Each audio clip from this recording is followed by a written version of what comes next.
Howdy doody, everybody. Welcome to the Writers Hangout. We are kaiju maxing today That's with, right. yes, with Zander Cannon, the man who followed up on Alan Moore and got a good review out of him. We'll get to that. Yeah, we'll get there.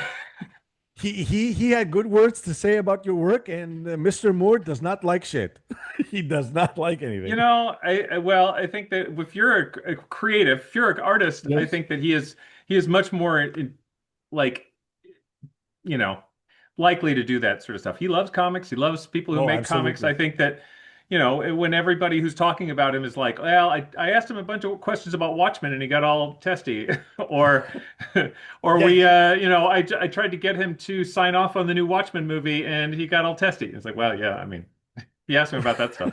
He gets mad, I suppose. I I mean, would yeah, too. he didn't have the best time. So, Zander Cannon, creator, writer, artist, and also I'm gonna say it, he's kind of the reason I got into these interviews because I was thinking actually I want to talk to Zander Cannon, and then I got down to yeah, but I can't just do How the can one. I this have to do happen? yes, exactly. How can I do Yeah. this? I need an excuse. So, creator of KAIJUMAX, we'll get into that. Amazing. The severely underrated heck, actually, is one of my favorite stuff you wrote.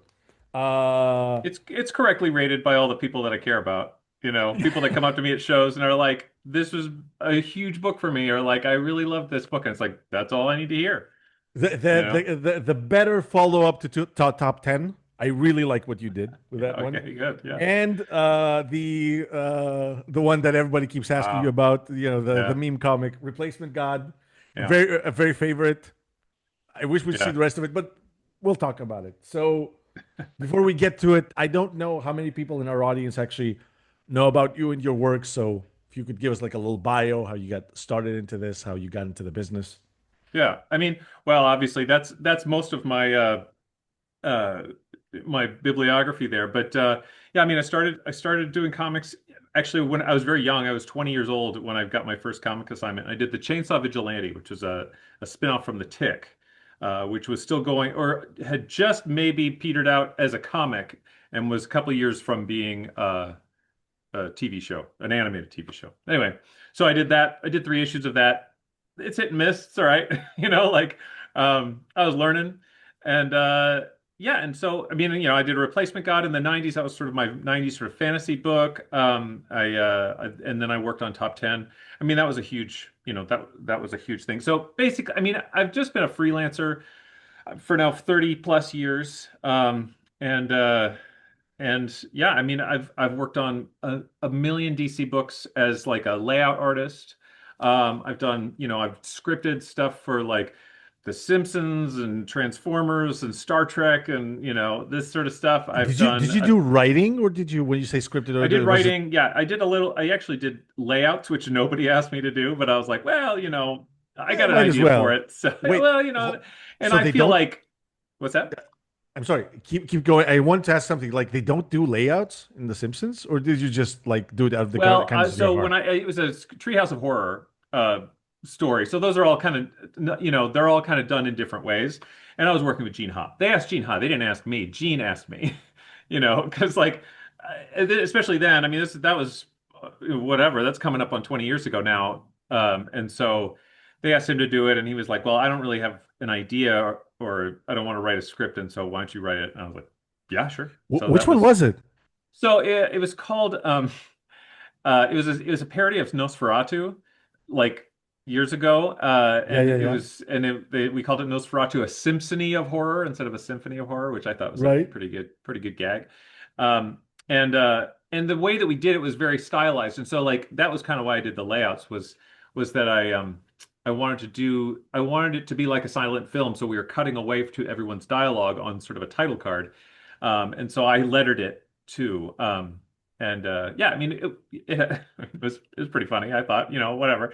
Um, but yeah, so yeah, Simpsons. I did some Transformer. I was doing a lot of stuff at IDW, some Transformer stuff, some Star Trek stuff, um, and then yeah, and I've done lots and lots of layouts for like books that were kind of running late at DC. I actually did some this summer for like a Justice League thing, and um, And sometimes they credit me and sometimes they don't. And I kind of felt like sometimes you're just so worried about like I don't know. It's nice to just do something for an audience of one because it's like this just goes to the editor, and yeah, it might go to the art. I mean, it goes to the artist too. But I only generally hear from the editor, and they're like, "Yeah, great, this is awesome," and I'm like, "Great, done." Like you can you work all week on it, you hustle, you're learning skills, and then it's knock off on Friday, and you're like never think about it all weekend. And I felt like that was a really satisfying thing for a freelancer who probably cares too much about too many things. Yes, I think that you people have who to are, juggle everything. yeah, people who, and any creative person, any writer is going to feel like, oh my gosh, I got to write this medieval fantasy. Now I got to research what oats cost in 1654 or whatever. Whatever. So it's a. It's funny you there's mentioned. a point at which you care too much. There's a point at which it's too much, Yeah, and you well, want to. you have to stop, and at one point you're like, "No, I need to pay the power bill now. You That's have to right. stop. This is a Yeah, the realism is good, but you need to pay the power bill. You're living yeah, on and I noodles." mean, well, and I think there's a great balance to be had, and I mean the difference between good work and great work can sometimes be you know something so fine like that, but sometimes it's just nice to be able to be like this issue of Superboy is coming out no matter what I do. So like It so doesn't we're matter. It just gonna doesn't have knock to be out the some best. pretty conventional layouts and we'll get some pretty conventional storytelling on there and give people a running start. There we Yeah, go. you do have a thing for very interesting layouts. I have to say this. We'll get to that. I want to do kind Yeah. of like a little bit of retrospective because I have to ask. So, Replacement God is super interesting story. For those that haven't read it, the idea is that pretty much God has quit or he's out of the picture, and Mm. they need a guy, and they find the guy, Right. and he's not the best guy for the job. Yeah. It's such an interesting premise. And I was wondering, how come you never followed it up? How come you Oh, never? I mean, the answer is very easy. Top 10. I mean, I suddenly I was working on this book over and over and over again. It keeps coming out and Yeah. it sells 1,500 copies, 2,000 copies, barely enough to keep going. And then I got this job where I was like not, I was doing layouts for Alan Moore and Gene Han. It's like, well, I still wanted to do this, but I'm like, well, this is obviously more urgent because people are depending on it. Yes. And I just it just as time went by, I was just like it was harder and harder to get back to it. And I mean, I never say never. It's like, things could happen because I mean, publishers ask me all the time, not all the time, sometimes about like, hey, do you want to do this Sometimes a again? And random it's ass like, podcaster. Yes. yeah, and it's like, yeah, I do. But I also like the whole reason I haven't like jumped back into doing it is because like doing indie comics is a sucker's game. you know, it's like if you want me to do it, pay me some money or whatever. Like, let me do it. Let me focus on it. And so I don't have to just like do it on evenings and weekends or whatever. Like I'm 25 years old again. I mean, the indie comics are easier now. You can take less of a risk in the sense that, okay, you can lay it out, you can put it up like on an online platform, you can Sure. start like gain a following, you can start to do it if you're a professional and you're doing this, and this Hmm. is not just the main job that you're doing. Yeah. And the Yeah. Replacement God does have a lot of the pitfalls that a lot of like new comic artists do, where it's Right. obvious like you put a lot of art, you put a lot of love, you put a lot of your art into the story. And I understand how this could have taken you forever back then Oh, to sure. make it, and then not seeing a return. I mean, it would have had to be. Yeah. So you ended up working in top 10, and Hmm. you were given you started working prior to this. You didn't start doing the writing and the art, if I remember correctly. Uh, on top Were you? 10. Yeah. Yeah, yeah. No, no. I mean, obviously, Alan Moore was writing it, and then I was doing Yes. layouts. And so Gene and I had a system where we were both doing the art, and it was kind of like haphazard a little bit at first, where I was like, oh, I'll draw certain things, you draw certain things. But what ended up happening is that like we kind of worked at cross purposes. Like what's interesting is that Gene came from like mainstream comics, and I came from indie comics. But ironically, I was the much more sort of conventional, sort of like workflow guy. You know what I mean? Like I wanted to do layouts, like roughs and layouts, and then pencils, and then inks, and etc. And Gene did a much like he did these really comprehensive thumbnails, but then he would do stuff that was like wireframes almost, like very much just focused on the sort of anatomy and proportion and on stuff like that. And then he would take all these photo reference, and then he would almost ink directly from photo reference. Anyway, it's madness. Like No, I mean, Gene Ha is a great person and one of my best friends. The way he works is madness. no, no, no. I dig it. Like I get it. It's like the workflow of a person who's really good at his job and is really bad at explaining how he does it. So it makes sense to Yeah. himself, you know. Well, and so I mean, the conflicts came where it was like, well, it was kind of like I would do something, and then he would kind of be like, we kind of undo it because your proportions on your people aren't right, or you didn't sort of account for this person is 10 feet tall or whatever.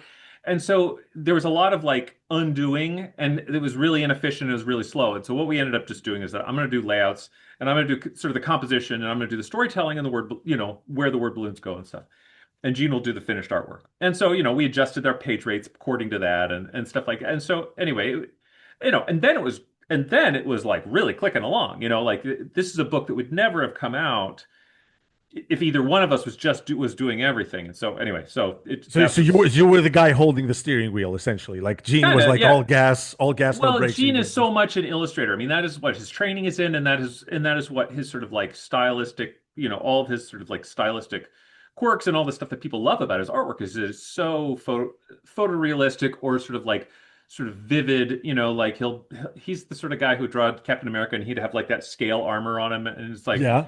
who's crazy enough to draw that every panel? Gene is, and that's great. People love him for it, and I think that's great. That would drive me nuts. But like, and I really enjoy the intersection between storytelling and art. And he really enjoys sort of beyond that, where it's like, okay, we've got everything kind of locked down. Let's do some illustration. Let's do the textures in people's hair. He's Let's do the background, all of the architecture, and you know. he's the full technical guy where you straddle the line. It's why I like your art so much. So, but I wanted to ask, how'd you end up writing for Top 10 as well?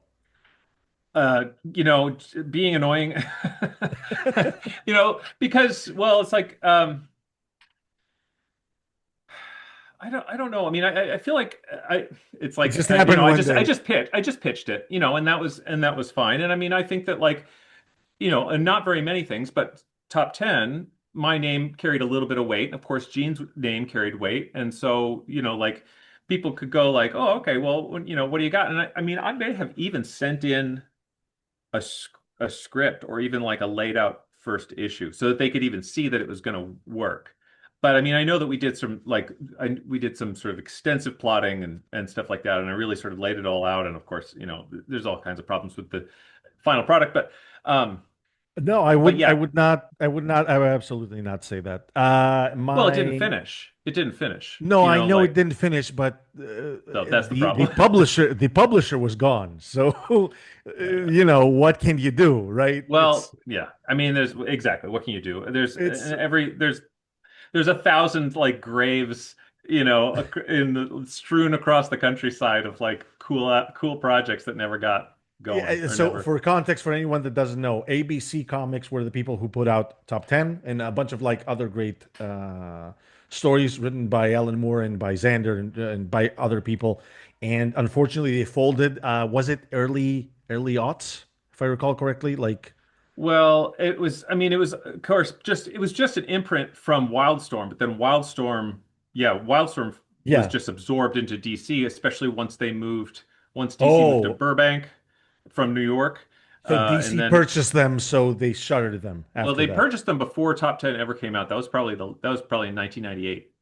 And then Wildstorm was operating as its own semi-independent entity within DC. And then it was just being more and more integrated, and it was still in where is it? I mean, it was in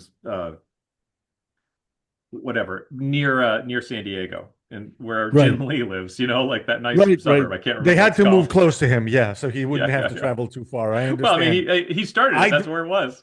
yeah, It's basically where Veronica Mars was filmed. It's like right they filmed all of Veronica Mars like right outside their offices. Anyway, so then Wildstorm, was more and more folded into DC, and then once DC moved out to Burbank, I think that they absorbed all that into one Burbank office.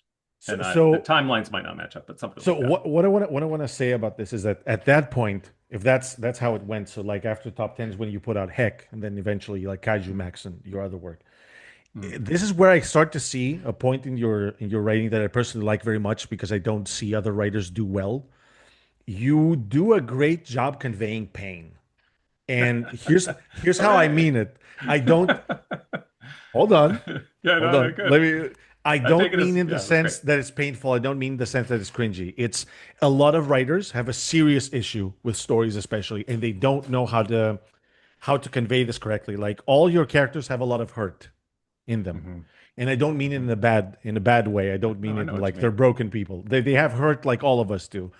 It's balanced. It's well presented. I get it. I get the issues that they have. It's not misery porn like people see sometimes. They say, Hmm. one like equals one prayer, all these stupid stories. And Okay. I hate those stories. I hated Yeah, Joker so I mean much. that's pretty intense. Yeah. Okay. Yeah, I hated Joker so much because of that. Like your stories are Ugh. perfectly balanced as this. So I wonder like how do you get to that? Like how do you convey that? Like where do you draw from? Well, I mean, I'm a pretty sunshiny person in person, but I also Yeah, I feel see like that. if you if you catch me, off on my own, I'm a little melancholy about stuff, and like if there's a if I don't know, if you get me thinking about stuff, I'm like, "Oh yeah, that's a pretty sad story or whatever." And so, or I've watched a sad movie, yeah, like that'll get me for sure. And so I just well, hack as an example that you're using, I mean, was done from a like a workflow point of view. Was like I was so tired of doing so much like illustration and like doing stuff that I kind of didn't care about that I just wanted to do something that was just for me. And so I was doing this project that was meant to be kind of like an offshoot of a 24-hour comic where you're doing it an hour a page. And that was the rule. And then I mean I think you can see in the first maybe 40, 50 pages, they're pretty rough. Like they're not like there's no polish to them at I all. would I wouldn't say that. I wouldn't call them rough. You're I too would polite, but they're no, pretty I'll I'll well. After a certain I'll tell you point, my opinion after this. Go ahead. after a certain point they tighten up is my point. Like Right. they start off pretty rough and then they get a little bit more polished. But anyway, the and I'm saying all that, like I'm saying all the that it was working really fast because like when you're working really fast, I think that things in your life just kind of like come into it and without you being calculated about it, and I was knocking out a 12-page chapter in 12 hours, and it was like, okay, well, what's thing what I'm really sort of getting into the head of this character. I mean, he's not so different from me in a way. The particulars are different, but it's not, but it's like, oh, okay, well, I can see this guy with sort of like a little bit aimless, a little bit doesn't really know what he wants to do, etc. And so this is at the time where my wife and I were in the process of adopting our son. And so, and you don't get to the point where you're adopting a child without a lot of heartbreak, like that, without going too far into it.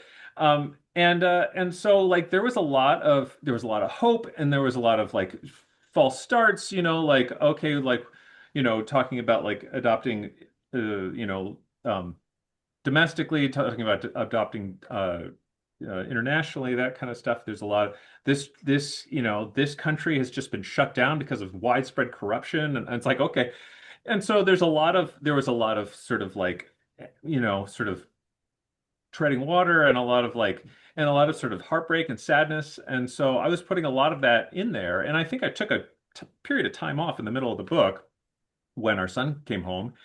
And then being the father of a toddler, because I mean, he came home when he was almost a year old. I all of a sudden you've got all of these worries and all of these fears and all these, frightening things, and all of that stuff just got funneled into it because I would just be writing and I'd be like, well, like, yeah, of course he's gonna try to protect this little mummy guy. Like his sidekick in the comic is just this absurd little like blood-soaked little mummy guy. Well, yeah, I mean that's my little avatar for my adorable child.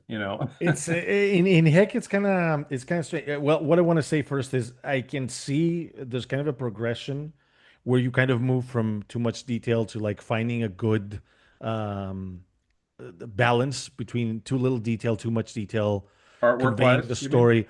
Yeah, conveying the story and working with the story with the art as well. It's very clear, kind of like you were working those things together at the same time. Uh-huh. That's Yeah. the impression I got from Heck. It's the impression I'm getting from your process. You can tell me if Well, you think I'm wrong.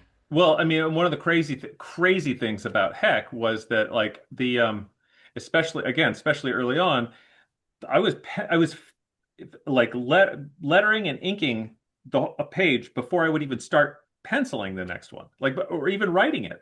Like I would kind of have like, oh, I kind of have a general idea of how this is going to go. But in the first couple chapters, I was like, I literally was freestyling on every single page, just figuring it out as I go.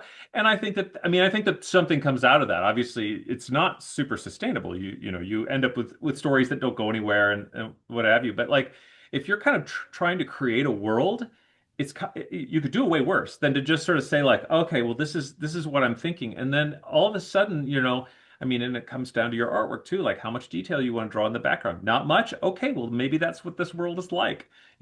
Oh, looks like hell is pretty bleak and empty because I feel like drawing a bunch of flames and demons and shit.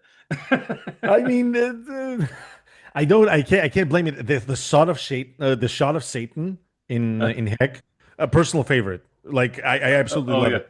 with the Uh, faces, the three faces. where you see in case anyone's wondering, Heck is based on Dante's Inferno. Hmm. So he's Satan from like all the details. So since you're talking about building a world, I want to ask you because this is clear. This is where you, in my opinion, this is where you came up with the blueprint on the style for KAIJUMAX or anything else you're going to be Yeah. using. So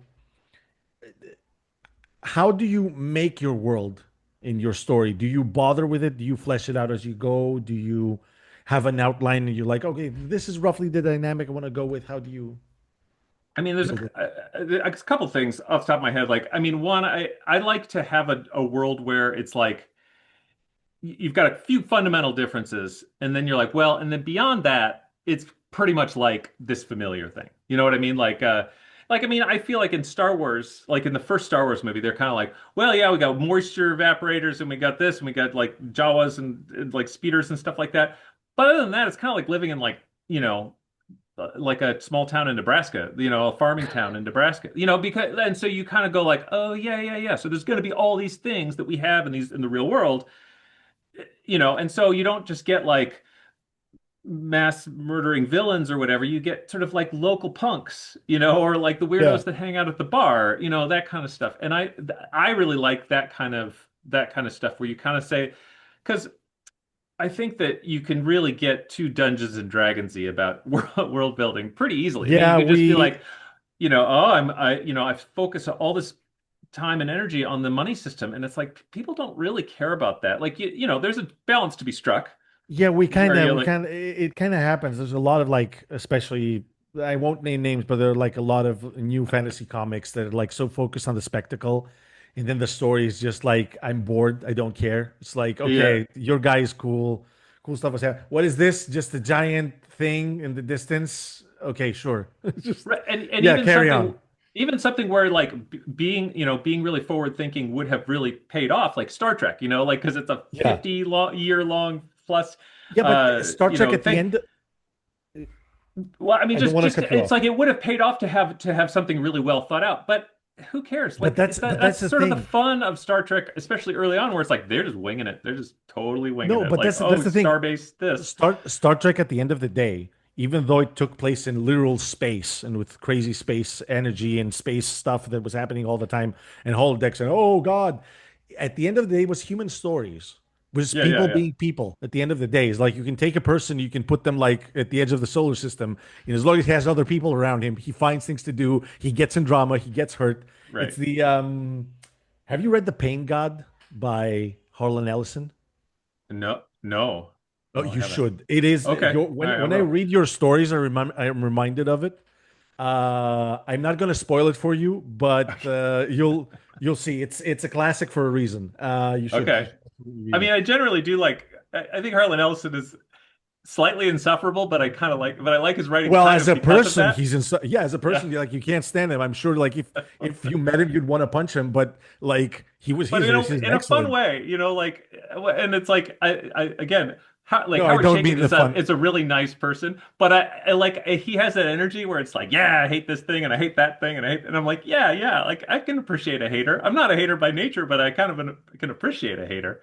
No, no, So anyway, but I mean, what I'm saying is like, whatever you do, whatever when you make your world, I like your idea of, I'll call it Earth Plus, like the thing that hmm your approach, um, because it creates stories that we understand them, and at the end of the day, all our stories, all the things we want to do and say, is about people, what people go through, and what we yeah. go through, And right? I think that I think that when you start to say like, I'm creating everything from the ground up, and I mean, I ran into this in Re the Replacement God, where it's like, oh my gosh, so much stuff in medieval times is based around the church. Well, if I don't have a church, I don't have the Christian church, all of a sudden it's like you're like, oh God, I got to make up everything, and and I think that the effect, if you're not careful, can be that your stuff feels a little weightless, where you're just sort of like yeah, they're just kind of like running into the things that I want them to run into, and the world doesn't feel very complete. It doesn't feel like it exists when you're off camera, so to speak. The thing, I mean,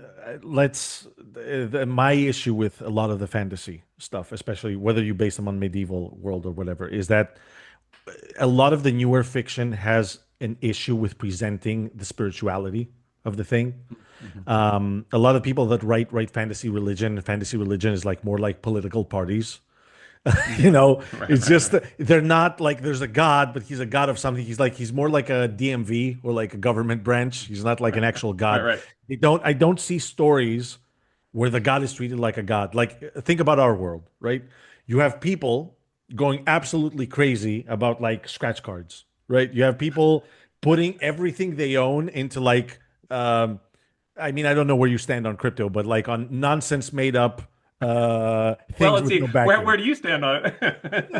Yeah. Eh, No, I agree. I mean, absolutely. Like, there's a, yeah. like I mean, I think yeah, that but like there's, yeah, but like if your God actually exists and all these things were happening, like we don't see the spirituality. That's the thing, right. which is And I kind of think us. in a lot of fantasy worlds, their god is real. It's like, oh yeah, he's like Anubis and he's real. We ran into him the other day or whatever. Yeah, And there isn't necessarily that thing where you're like, well, we hope and hope and hope, or we wish, we imagine what he's like. It's like, well, it's whatever. It's Lord of the Rings. He'll probably show up. maybe who knows? Maybe Actually, I whatever. th Or Balrog is gonna. You're like, well, maybe all of our little sort of speculation about the nature of the divine is irrelevant when this flame thing is chasing us. yeah, but Um, even so, yeah, but I mean, even the things that are happening, Lord of the Rings, are happening because the gods are flawed and they're like us. Like the entire thing starts because one of the primordial gods decides, I want to start some shit today, and it's all downhill from there. right, right, right, So speaking of, adding the human element, even when you do something crazy, right. the the most human story I've read in a comic, the most human story. It's funny, yeah.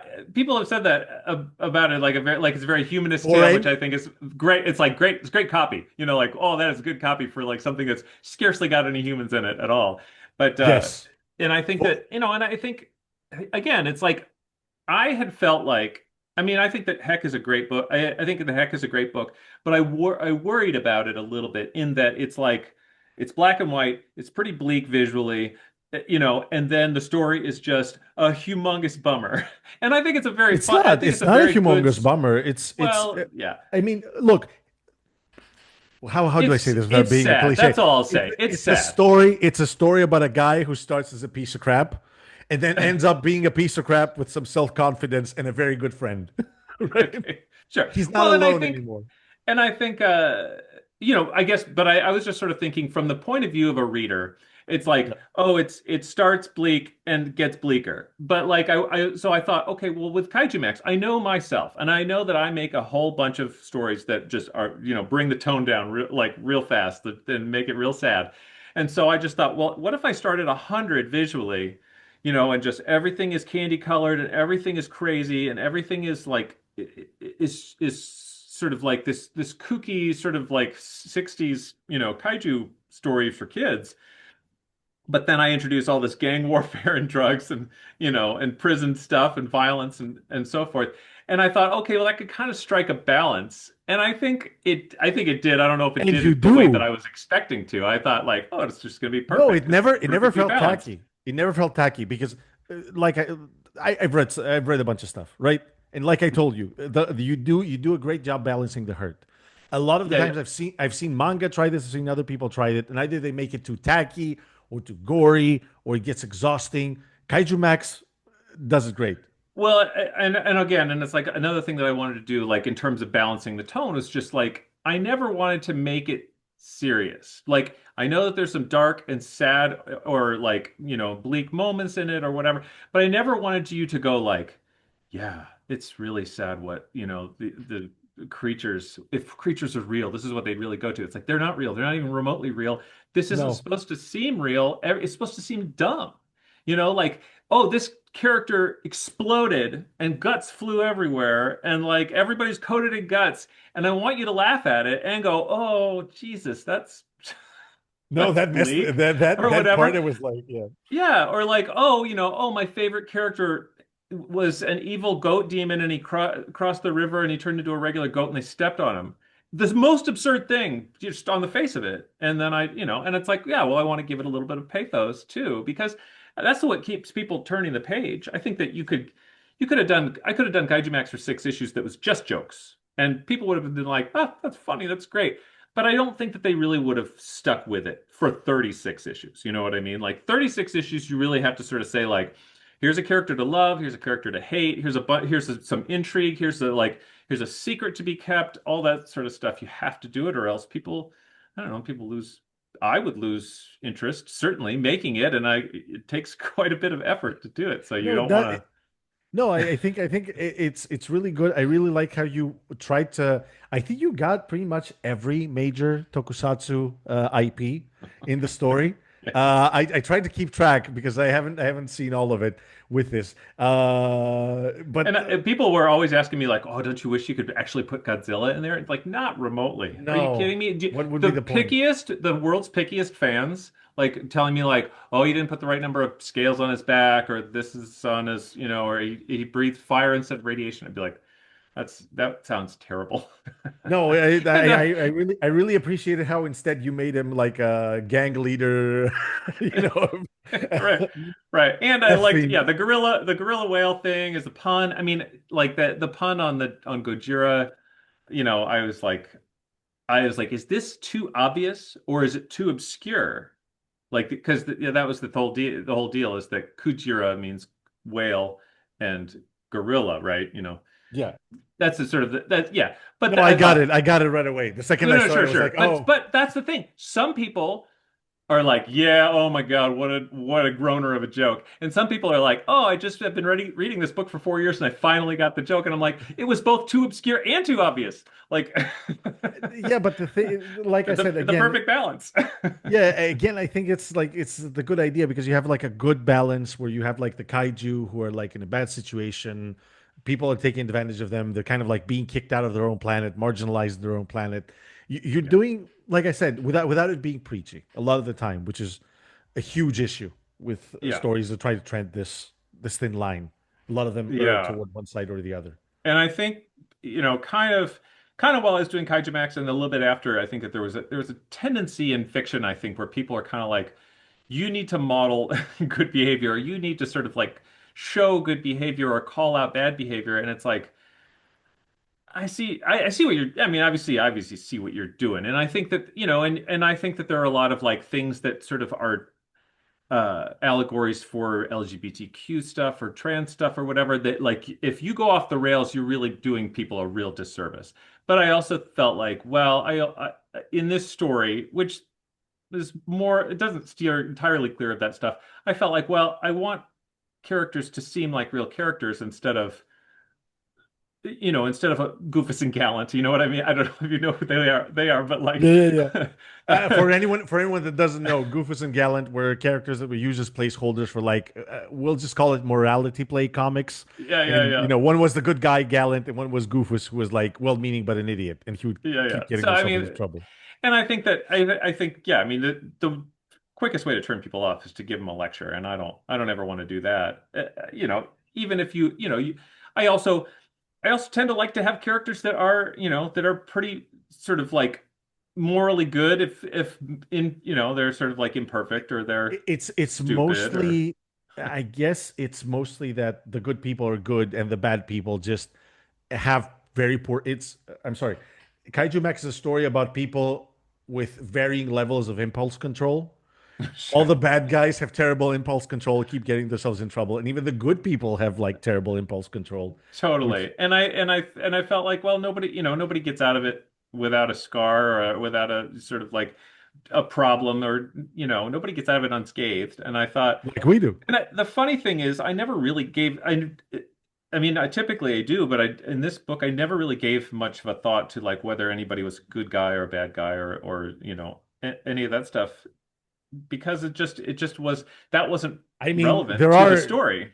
there are some people in Kaiju Max that are just, people in Kaijus that are just, Right, but pieces only of a crap. couple. Only a couple. There's Oh like yeah, plenty of antagonists that are not purely bad characters. And in fact, I think the worst character in it is pretty one-dimensional. He's not. I mean, he's not all that interesting. Other than he's just bad. He's no, just bad all the he's more time. of a catalyst. He's more of Yeah, a catalyst. He's just does terrible things so right. other people Yeah, he's can. like a hurricane. Like we're not really I, going to go into the hurricane's bad childhood, and all that. yeah, it actually, So yeah, I get it. yeah, I mean, I think that it's really interesting to play in that world and to sort of to really just talk about like uh alliances and sort of like conflicts and not really think about who's right or wrong as long as you kind of steer away from certain things. And and again, it's like you never really talk about the thing you're talking about. Like when I don't know if you read Fables, but when Bill Willingham like he had been doing this thing about this fable town or all these characters who that there was a sense that they should really fight back against their enemies and really and like avenged sevenfold, all that kind of stuff. Yeah. And you're like, man, yeah, sure, like that's the usual sort of like talk. But then like one of them is like, because I really sort of respect Israel in that way, and he just goes on this huge rant Oh that is yeah. clearly Bigby Wolf just sort of like taking off his mask, and it's Bill Willingham talking about Israel, and it's like, you know, you would have had a lot of people on your side, even people that are not supportive of Israel, who would have kind of gone like, well, in this context, whatever, sure, whatever. Like everybody's a fake, made up person. Who cares?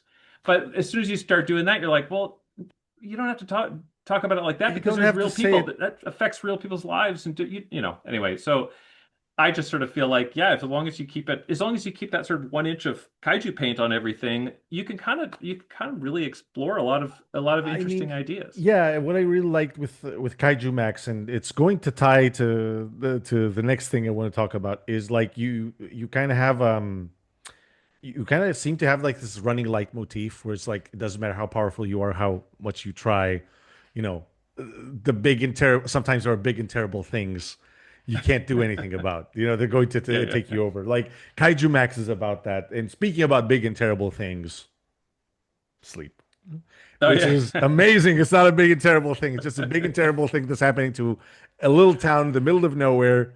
You guys Yeah. can probably see it in the back. It's been staring Oh at yeah. me. What a it's a great series.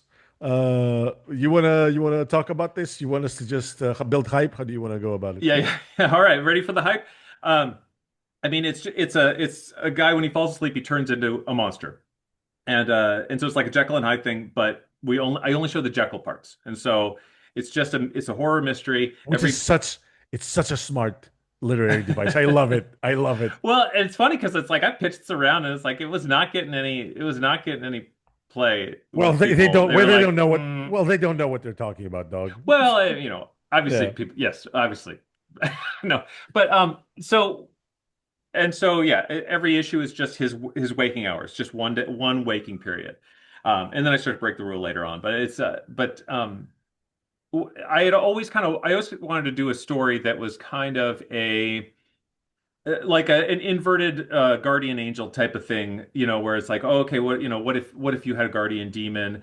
And this isn't that, but I really liked the idea that there was so much that was not seen in the story, and it's been done before. But I wanted to I mean, in a sense, this is like a werewolf story or anything like that. It's not. That's not You literally what's do. happening. I like the segue about the not scene. Please go on. I'll But ask but you I, about I this. like the idea that like, okay, well, if you're gonna watch a werewolf movie or a TV show, it's like you want to see the werewolf stuff, like, and so you're already sort of like hurting yourself. I mean, when I was telling people about this, I'm like, yeah, you never see the monster. They're like, really? And I'm like, yeah, it's black and white. And they're like, really? And I'm like, yeah, there's some They red. And they're like, oh, so the blood's red? I'm like, no, the blood's not red. And they're like, really? So I mean, it has all of these kind of like, there's all these sort of like obvious things that it almost does, but I didn't do. And so the anyway, red's such a great idea. I remember it was driving me crazy. I was trying to like figure it out as I was oh, reading it. it's I think it's pretty inscrutable in the first couple of issues. Like you just how could you even figure it No, out? but that's the And thing. so But that's the thing. The first few issues you can't figure it out. That's the idea. You build it slowly, and you do a good yeah. job pacing it. And a lot of that was because I knew that the first issue was going to kind of be like, well, nobody's really realized what's going on yet, and so it's just kind of a regular day in the life. But I needed to have some intrigue.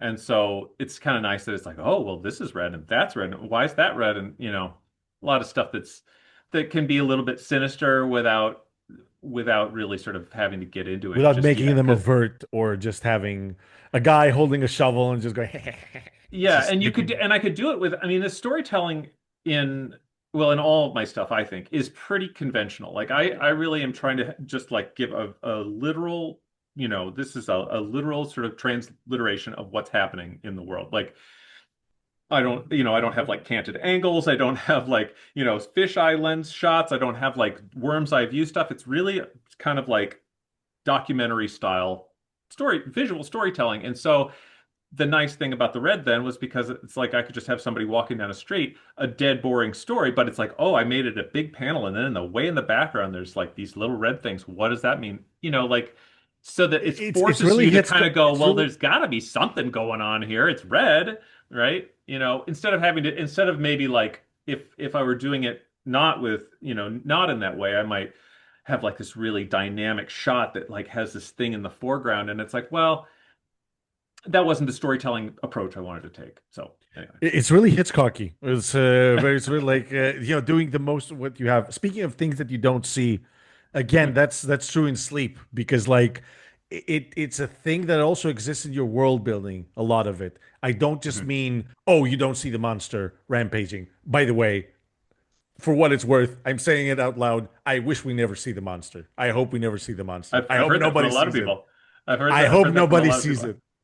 Yeah, you're Um, like, oh man, it's Grover. yeah, He's the monster whatever. at the end of the Yeah, book.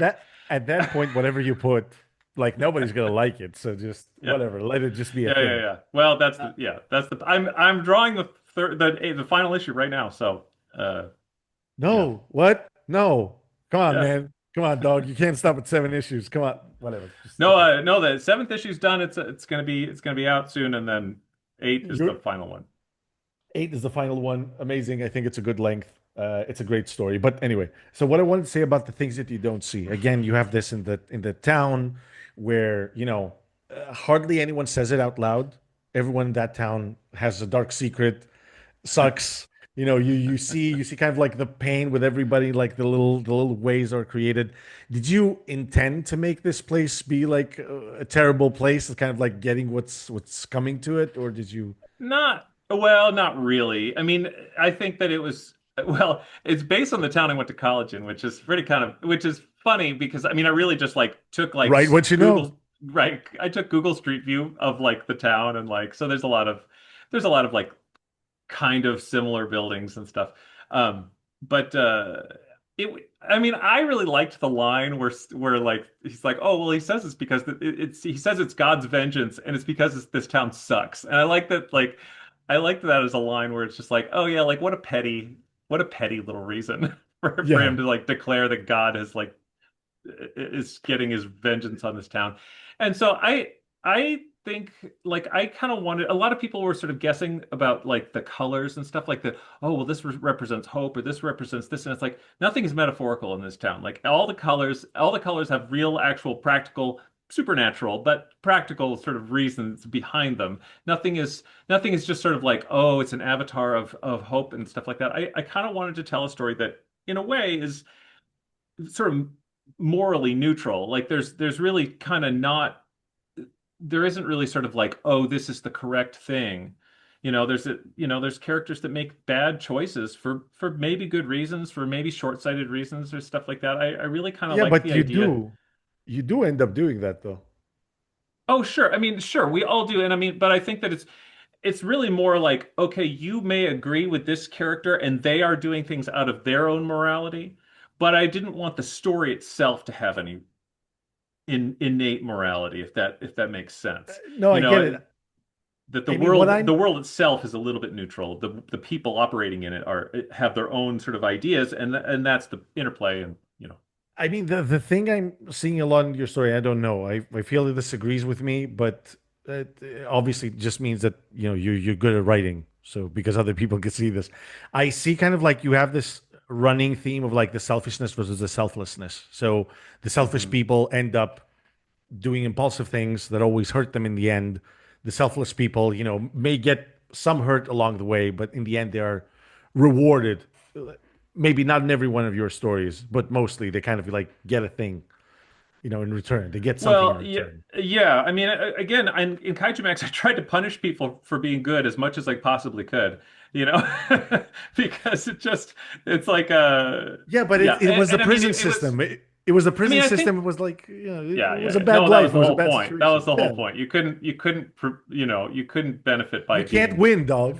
yeah. Well, and I think, and I always feel like it's really more a matter of like, well, what is this world like?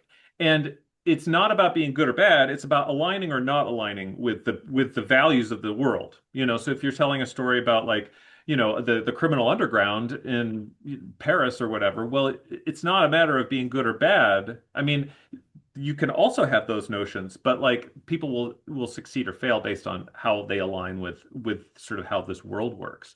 Um, and so if somebody is just purely good in a crime caper, well, it would feel a little false for them to just succeed beyond anybody else's I mean, it is a noir kind of like way to look at it. I mean, it's not as bleak as a noir story. I would say. I mean, Chinatown is like the bleakest thing I've ever seen in my life. right.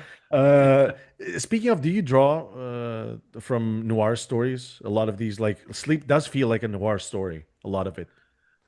Um, It does well, remind me a lot of who wrote Motherless Brooklyn? Jonathan Lethem. It does remind me a lot of oh, a sure, Lethem sure, story. sure. Well, I mean, I think that the visuals do a lot of the legwork in that regard, which is that like, well, once I said, okay, I'm going to do a book after doing KaiJUMAX, which is every color in the whole world. I wanted to do something with no color or one color, and so everything that I focus on, like even the red only has a meaning. It doesn't really sort of like interact with the lighting scheme, and so like everything I was doing was just light. And so in that way, it's very similar to noir films, which is that like, well, everything is going to be sort of have like this primary light, it's going to have this bounce light, it's going to have a rim light. I mean, all this sort of stuff I think is very much, all the things that you kind of have to do in a black and white medium where you're like, well, I can't sort of like tell the story with a golden glow coming through the window, so I have to have like this sort of like light, sort of defining the side of someone's face, or I have to have this bounce light sort of like showing that they're a little bit sinister, and like the glasses shadow looks like me angry eyebrows or whatever. um so I think, I mean, so yes, not intentionally, but it happens that way because I think that we're playing with the same tools, we're I having to mean, make the most out of the it, same limited it palette. does sound to me like how you say, oh, a lot of indie people like to do crazy compositions, and you found a functional way. You found a way to do crazy compositions and do it married with functionality, so you do deliver something at the end of the day. Because perfect is the opposite of done, right? It's Sure, sure. at the end of the day, the story needs to be in the hands of the reader. And one thing I really like about Sleep, and from a storytelling point of view, that is just the visual storytelling, is that, and I did this a little bit in KaiJUMAX, but not that much, is that I limited myself to 3 rows on every page, unless there's a big splash page. But when I had all those rows to work with, I felt like, oh, I could really squeeze these panels and I could really make them small. And since I'm also the letterer, I can really just like write the word balloon and then just squish that panel so that it really just skirts the edges of the longest word. And all of a sudden, it's like you can have a conversation that is really pretty snappy and gets a lot of information across without either having to waste a ton of space with big panels, or when you have a 9 panel grid, which is kind of the conventionally sort of like biggest number of panels you can have. It tends to have kind of a TikTok, effect, not TikTok the app, Yeah, but yeah, yeah, like yeah, yeah. just sort of like like a it tends to have like a regular metronome like effect, which I didn't really want. I wanted it to sort of like speed up and slow down and stuff like that. So I think that was really kind of a fun, it's not like I invented it at all. I mean, it's just sort of a happy accident that I kind of just sort of worked my way into it. And it's like, oh yeah, this is really fun. It's a little bit unconventional, but it's all told in pretty easily understood panels, and so you can kind of read it and you can kind of feel like, oh, I've gotten a lot of information out of this 22, 24 page comic. Which is very interesting because, the comic books, especially more than books, anything else, it's an idea, it's studying, understanding how to use the limited space that you have, tell the most that you can, Hmm. which I feel, of course, you have 30 years of experience. So now you figured it out yourself, you figured out your pacing. I'm But if still someone, just starting to figure it out, but yes. oh, you still, yeah, it's just, I mean, you you never know enough. Like, but how would you, what would you say to someone who wants to get started in writing for comics or like to just start drawing comics? What should they understand? What are the basic principles? I mean, I really always I feel like every great comic book writer can draw pretty well. Like, and I don't even think that that's a matter of like, oh, they're born with a gift or da da da. I think it's just that they gave it a shot and they tried the stuff. I mean, Grant Morrison, Alan Moore, Stan Lee, like all these guys can draw pretty well. Not really necessarily for the style of story that they want to tell, and that's why they kind of move to a writing position, but they understand what they're asking of people. They understand why, how, uh, what can be sort of accomplished in an image, and like what putting one image next to the other works like. And so I feel like making mini comics, making, I just gave a talk this past weekend, to a bunch of Girl Scouts about how to make a little 4 page mini comic and how to photocopy it and like, cut it and fold it and stuff.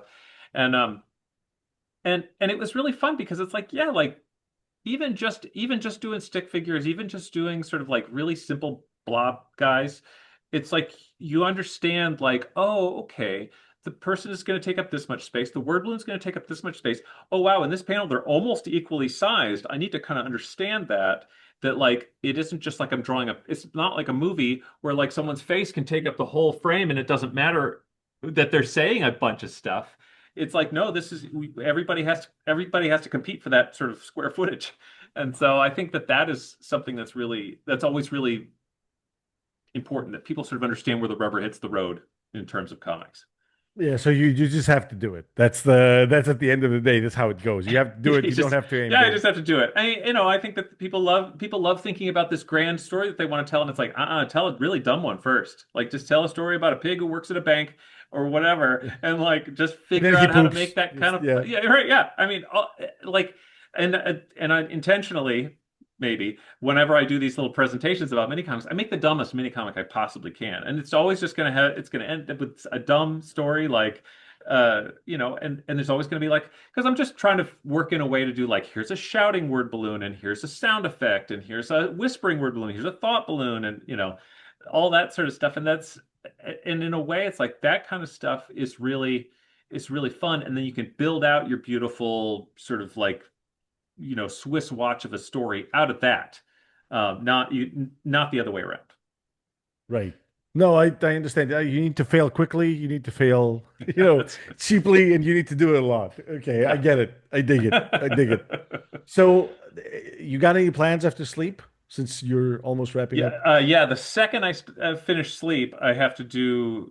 I get to. I mean, I'm working on. I'm I excited have to go to about this. bed. Haven't I I been gotta go to up for bed. six Well, months? yeah. Uh, I'm doing a YA kids graphic novel, or maybe even middle grade. We haven't really. The plan is that it's YA middle grade, but it's like, and it's about like a mouse and a frog that go on a adventure. And Awesome. it's for kids, and it's fun. It's gonna be, like there's not gonna be any blood or guts in it. It's gonna be Yeah. pretty fun. I probably will make it a little bit sad. Just because I can't not do it, but in an age Hey, appropriate kind of man. way. Look, we need more Hey, good I sad read Bridge to stories. Terabithia. It wrecked me for a couple of years, but what are you Yeah, gonna but that's do? the thing. The good stories wreck you a little bit, and you think about them, and you carry them with you forever. The bad stories are like, look at this sad thing. Look at this other Yeah, look at sad thing. this sad thing, and I'm going Look at to this tell you, sad you should thing. be sad You, about it. I had this. I write for games, so remember talking to an art director, and he was like, "Can you just write something sad?" And I'm like, "Okay, okay." And I was like, "Listen, listen. It's a bus stop. It's got a hole on the roof. It's raining on a blind girl. Pan out. The guide dog is like run over." And I'm like, "Okay, that's a He's sad like, story." great, great, great. He said, "Yeah." So no, he was like, "But That that actually little." really works. Yeah, it was like, what is that? And it was like, see, it's nothing. It's nothing without like Right, the right. flavor. It's manipulative. Yeah, Yeah, it's not just manipulative. It's like it's bad storytelling. It's like I don't know who yeah. these people are. I don't care. Like, oh, Right. something sad happened. Okay, well that sucks. I remember hearing like Roger Ebert said that people don't cry. Audiences don't cry when something sad happens. When someone is sad, they cry when somebody is good. And I think about that a lot. Because it's like, yeah, when somebody like gives up their life to save their family, or somebody like, has sacrificed everything. I mean, those are the things where you're like, oh yeah, that really gets with you. That really gets you. And if someone just dies. You're just like, well, yeah, that sucks. And maybe I'm sad to not see that character anymore, but it's not going to like choke you up. Right. No, that makes sense. So, with all that out of the way, since you know we were wrapping up, do you have any bits of wisdom you want to share to people? Wisdom, uh-huh. Oh, well, just write something sad. Just tell me something wise. Uh, No, I mean like something. For example, I'll help a bit. You're right. There was kind of dumb of a question for me. Any parting gifts you want to give to people who want to get into like your line of work and things yeah, that they should keep in mind?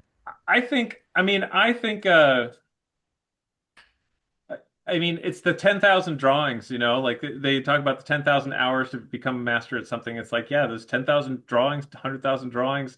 I mean, you got to get those bad ones out before you can start making good ones. And so, Tupac said the same thing. who did? Tupac. Tupac. Tupac, He and the I are rapper. alike in a lot of ways. Yeah. Yeah. So, I mean, I think that practice is a big part of it. Thinking, like really looking at what you've done already and thinking about it is a big thing. I think that creating something, even if you know it's not going to be exactly right, is so important. It's like making a little book, seeing it on paper. I know I have a lot of digital friends who are digital artists who then they finally printed out their book and made it into a little mini comic, and they're like, "Oh my God, I just realized this, and this, like I drew it too small and I did this and I did, like just 1,000 things where you kind of realize, oh, suddenly I'm seeing with other people's eyes. Suddenly I understand uh, what I didn't translate from my perfect image in my brain to this imperfect medium." You got to get your hands dirty. Yeah, you're right. At the end of the day, that's what you got to do. Xander, thank you so much for stopping over. Yeah, Uh, Appreciate having you absolutely. over. And It's hopefully, I've already pre-ordered the Sleep paperback, so I can't wait for that. yes. Yes, Yeah. absolutely. Yeah, So yeah, I'm looking forward to it coming up, but I'm also like, oh gosh, I got to do a whole all this extra stuff.